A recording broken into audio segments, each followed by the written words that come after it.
Հարգելի ներկաներ, պետության ուժը սկսվում է այնտեղ, որտեղ զինվորը իրեն լքված չի զգում։ Պետության արժանապատվությունը սկսվում է այնտեղ, որտեղ հայրենիքին ծառայելը պատիվ է։ Այսօր մենք հավաքվել ենք այստեղ խոսելու նաև արժանապատիվ ծառայության, փոխադարձ հարգանքի ու նրա մասին, թե ինչպիսի ապագա ենք ցանկանում կառուցել միասին մեր զինված ուժերում։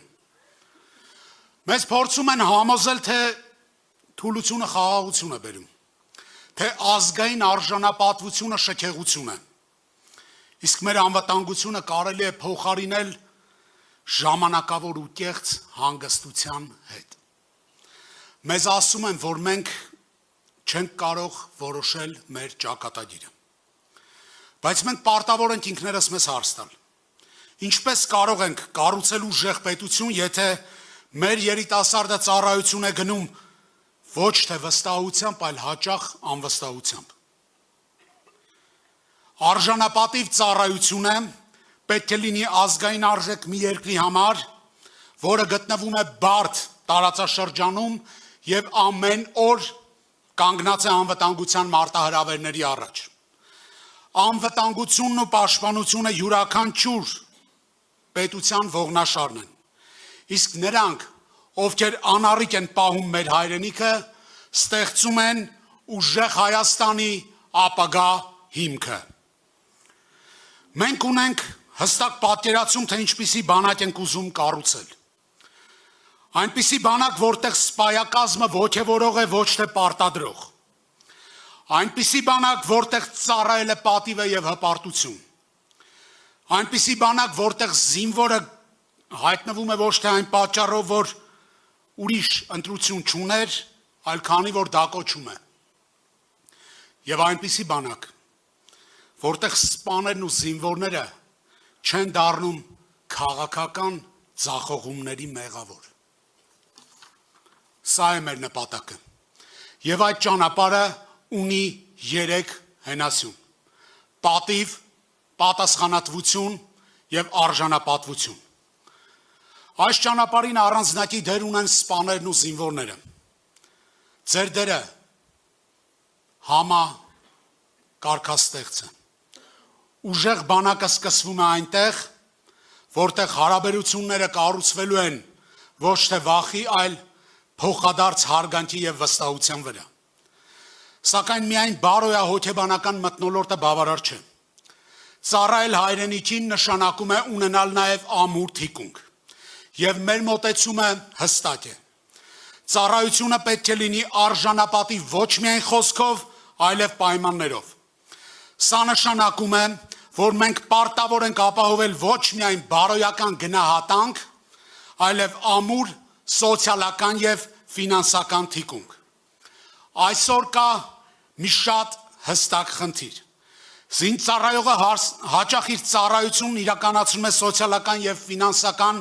անորոշության պայմաններում։ Իսկ ծառայությունից հետո շատ երիտասարդներ տուն են վերադառնում առանց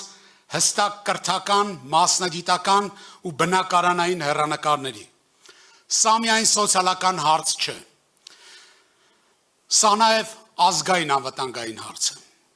Մեր լուծումն էլ է հստակ։ Ժամկետային զինծառայողը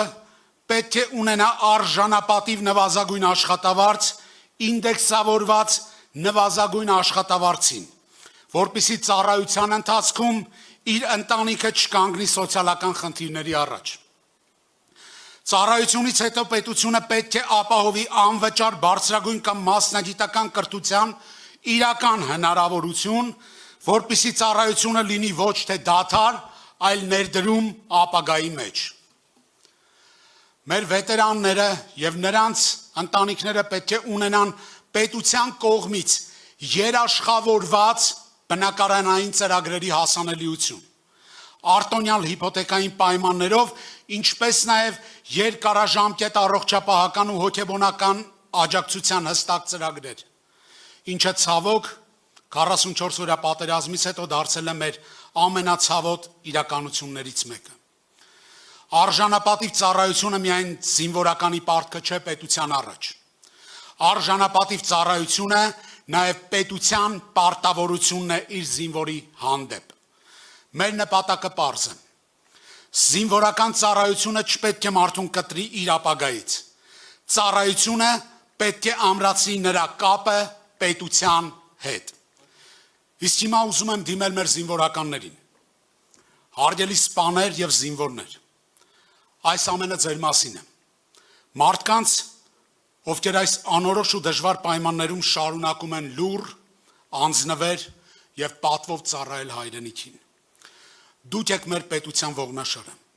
եւ ուժեղ խաղաղության ծրագրի հիմքում դրված է հենց ձեր պատիվը, ձեր արժանապատվությունը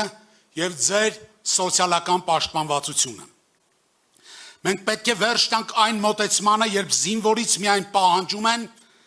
բայց փոխարենը բավական ու բավարար աջակցություն չեն տրամադրում։ Արժանապատիվ ծառայությունը մեզ համար պարզապես կարգախոս չէ։ Դա հանձնառություն է, դա քաղաքական կամք է, դա պետության պարտավորությունն է։ Ես ծառայել եմ հաղթանակած հայկական բանակում 1994-ին, երբ կանոնավոր բանակը դեռ նոր էր կազմավորվում։ Մենք ուժեղ էինք։ Ու գալիս ենք, որ այլևս երբեք թույլ չլինենք։